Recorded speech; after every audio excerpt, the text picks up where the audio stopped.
Imwe mu nkuru ziri kugarukwaho cyane n'abantu benshi cyane mu bitangazamakuru bitandukanye by'imbere mu gihugu cy'u Rwanda, reka mbabwire ko ingabo z'u Burundi ngo zamaze kugera muri Minembwe ndetse kandi zikomeje gukora ibikorwa byo kwica no kwica urubozo abanyamulenge, hanyuma kandi bikanavuga ko P5 ya Bwana Kayumba Nyamwasa wahoze ari general mu ngabo z'igihugu cy'u Rwanda nayo yamaze kugera muri Repubulika ya Demokarasi ya Kongo. Hashize imyaka igera ku 8 abanyamulenge batuye mu misozi ya Minembwe bari mu kaga gakomeye cyane kuko ingabo za Repubulika Iharanira Demokarasi ya Kongo, imitwe ya Mai Mai, FDLR n'ingabo z'u Burundi zibagabaho ibitero hafi ya buri munsi. Abanyamulenge babarirwa mu bihumbi biciwe muri Minembwe kuva muri 2017, abarenga ibihumbi 328 barishwe, imidugudu 550, ibigo by'amashuri hafi 140 n'ibigo nderabuzima 41 n'insengero zabo zirenga 126 birasenywa, inka zirenga ibihumbi 500 zirasahurwa, byose biri mu mugambi ushyigikiwe na leta ya Repubulika ya Demokarasi ya Kongo. Minembwe rero imeze nk'iyahoze ari komine mu Rwanda, kugira ngo rero uyigeremo uvuye i Bukavu bisaba gukora urugendo rw'indege rw'iminota 45 rungana n'uruva i Nyarugenge cyangwa se mu mujyi wa Kigali ugera mu karere ka Rusizi mu ntara y'Uburengerazuba mu Rwanda. Igice kinini rero cyayo giherereye muri teritwari ya Fizi, ibindi biri muri Mwenga ndetse na Uvira. Minembwe rero ikaba ituwe cyane abanyamulenge, bakaba baturanye n'andi moko y'abanyekongo arimo abafurero, ababembe, abanyintu ndetse n'abashi. Igice cyo mu cyaro gisa naho kiri cyonyine bitewe n'imisozi rero yaho ihakikije. Mu kiganiro Vice Perezida w'umutwe wa MRDP Twirwano ushinzwe politiki, imiyoborere ndetse na diplomasi, Alexis Mugisha Nkurunziza yatangaje ko abanyamulenge bahunze bamwe bari mu nkambi, abandi bahungiye mu mahanga. Ku ntangiriro z'ibi bitero muri 2017, Nkurunziza yagize ati byatangiye bikorwa n'umutwe wa Mai Mai, bitangira ari filozofi ntoya bita iyo kurwanira ubuyobozi, ariko nyuma baza gutangaza ko ari umugambi wari wateguwe ko mu mezi hagati ya 3 na 6 nta munyamulenge wagombye kuba agituye muri Repubulika Iharanira Demokarasi ya Kongo. Nyuma y'igihe gito ingabo za leta ya RDC zinyuze kuri Mai Mai mu bitero yagabaga ku banyamulenge, bijyana nuko abanyapolitike bo ku rwego rw'igihugu nka Depite Justin Bitakwira bari bakomeje no gukwirakwiza imvugo zibiba urwango. Mu gihe Mai Mai yari ikomeje kandi kugaba ibitero ku banyamulenge, leta ya RDC yaremye ihuriro Wazalendo ryari rigamije kurwanya AFC 23 mu ntara ya Kivu y'Amajyaruguru, ryagurira ibikorwa muri Kivu y'Amajyepfo, rihabwa intwaro nyinshi cyane na FARDC. Nkurunziza yasobanuye ko aho ingabo z'u Burundi n'imbonerakure rero zinjiriye muri intambara, ibitero bigabwa ku banyamulenge byakije umurego, bigaragara neza ko hari umugambi wa jenoside bari gutegurirwa. Muri 2022 ingabo z'u Burundi zatangiye gukorera mu ntara ya Kivu y'Amajyepfo mugaragaro, nyuma y'aho ubutegetsi bw'iki gihugu rero bugiranye n'ubwa RDC amasezerano yo kwifatanya kurwanya imitwe irimo Red Tabara ya Alexis Sinduije na FNR ya Aloys Nzabampema. Nkurunziza yasobanuye ko ingabo z'u Burundi zahinduye icyazijyanye muri iyi ntambara, zitangira kwifatanya n'iza RDC na Wazalendo mu kugaba ibitero kuri Twirwanaho ndetse no ku banyamulenge muri Minembwe. Umuryango Mahoro Peace Association uherutse gutangaza ko mu bice bikikije Minembwe hari ingabo z'u Burundi zirenga 10,000 ziba mu bigo birenga 70, kandi ko zifite umugambi wo kurimbura abanyamulenge binyuze mu kubicisha inzara. Nkurunziza yasobanuye ati muri aya mezi ashize bari mu bitero bitera abaturage, ndetse ku itariki ya 16 ukwezi kwa 10 kugeza uyu munsi inzira zose z'ikirere zijya muri Minembwe zirafunze, inzira z'ubutaka zirafunze ku buryo ubuhahira ndetse n'ahandi nta nzira ihari, barasa n'abantu bari mu magereza. Yavuze ko mbere y'uko ingabo z'u Burundi zifunga izindi nzira, abanyamulenge bari basigaranye inzira imwe ihuza Minembwe ndetse no ku Ndondo, ahari hasigaye isoko bajyaga rero guhahiramo, ariko ubu nayo yafunzwe, bituma rero batakoreshwa inzira zigoranye zo kubona ibyangombwa bakenera mu buzima bwabo bwa buri munsi. Yagize ati izo nzira zose zimaze gufungwa byateje ikibazo gikomeye ku banyamulenge.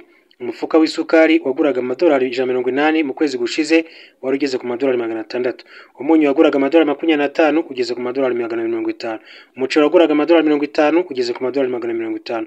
Agakarito k'isabune kaguraga amadolari 18 kageze ku madolari 50. Nkurunziza rero akaba yasobanuye ko uretse guhenda kwicuruzwa abanyamulenge batuye muri Minembwe batakibona imiti, ababyeyi basigaye babyarira mu ngo kuko ibigo nderabuzima rero bibavurizagaho byasenywe, kandi ko indwara ziterwa n'imirire mibi zikomeza kugenda ziyongera mu bana. ati ubona ari undi mugambi wo gukora indi jenoside yo kwicisha abantu inzara ngo bibe intwaro yo kurimbura abanyamulenge n'andi moko duturanye. Ubu niyo ntwaro bari gukoresha. Ati guhera tariki ya 16 z'ukwezi kwa 10 ati nta uhaha, ati nta sabune, nta miti, umwana warwaye, umubyeyi uri kunda ndetse n'abageze mu zabukuru ntibabona uko bavurwa nk'uko yagiye abivuga. Tariki ya 19 Gashyantare 2025 igitero cya drone ingabo za RDC zagabye ku barwanyi batwirwanaho cyatwaye ubuzima bw'uwari umuyobozi wabo mu rwego rwa gisirikare General Michel Rukunda wamenyekanye nka Makanika. Nyuma y'urupfu rwa Makanika tariki ya 21 Gashyantare twirwaneho yatangaje ko yinjiye mu ihuriro AFC ryari risanzwe rifite umutwe witwaje intwaro wa M23 gusa, igaragaza ko intego yayo yarenze kwirwanaho iba iyo kugira uruhare rutaziguye mu ntambara. Nkurunziza yasobanuye icyo gihe ihuriro ry'ingabo za leta ya RDC ryongereye ingabo muri Minembwe rigaba ibitero bikomeye cyane muri iki gice ryifashishije ibikoresho birimo na drone. Ati nyuma y'urupfu rwa Lieutenant General Rukunda ibitero byariyongereye, ariko nyine byiyongera ku bufatanye n'iri huriro FARDC. Ati byongeye kandi ingabo, ati ibikoresho ndetse n'uburyo bw'intambara irenze iyari isanzwe, bakoresheje uburyo bw'ikoranabuhanga na za drone bafatanyije n'abarundi. Urebye Minembwe uko imeze nta hamwe hatatewe, tiwajya mu majyepfo ya Rugezi, ati ibitero bihoraho buri gihe. Yakomeje agira ati hari n'umukobwa w'umusirikare witwa Goreti bigeze kuhafatirwa ndetse n'abandi barundi bagiye bafata ibyangombwa bibaranga, bateye mu majyepfo ahitwa Marango, uhereye ku Munyi, Mutigita, ku Kivumu, ku Gahwera inshuro nyinshi cyane. Ati batera za Gakenke ndetse na za Karingi, aho niho rero hazengurutse Minembwe yose.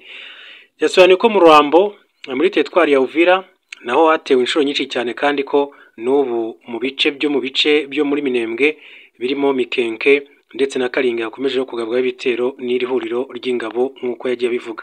Mu myaka yashize muri Kivu y'Amajyepfo hoherejwe barwanyi b'ihuriro rya P5 ryashinzwe na General Kayumba Nyamwasa urwanya ubutegetsi bw'u Rwanda.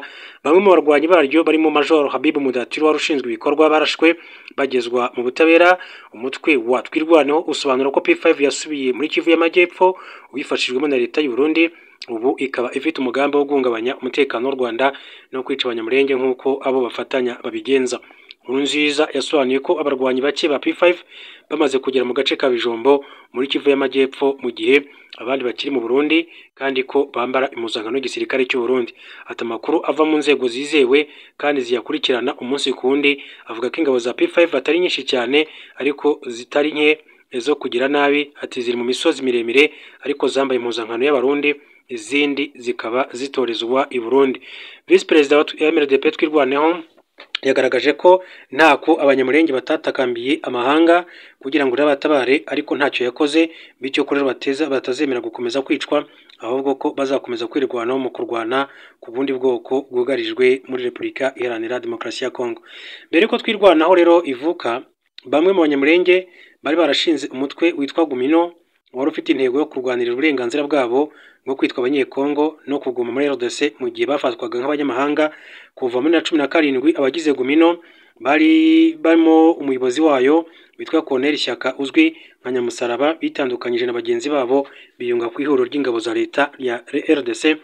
Ibyo rero byasobanuwe na Nkurunziza agira ati umutwe wa Gumino watangiye kera urwanira abanyamulenge, ati barenganaga, ariko nyuma yaho habaye ibiganiro, abari mu mutwe wa Gumino bajya muri leta, hasigara abantu bake bakomeza kubana n'ababyeyi. Ati umuntu yakwita nk'abirwanaho, ndetse izi ntambara zitangira muri 17 bamwe muri bo bakomeza kugerageza uburyo bafatanya n'ababyeyi kwirinda.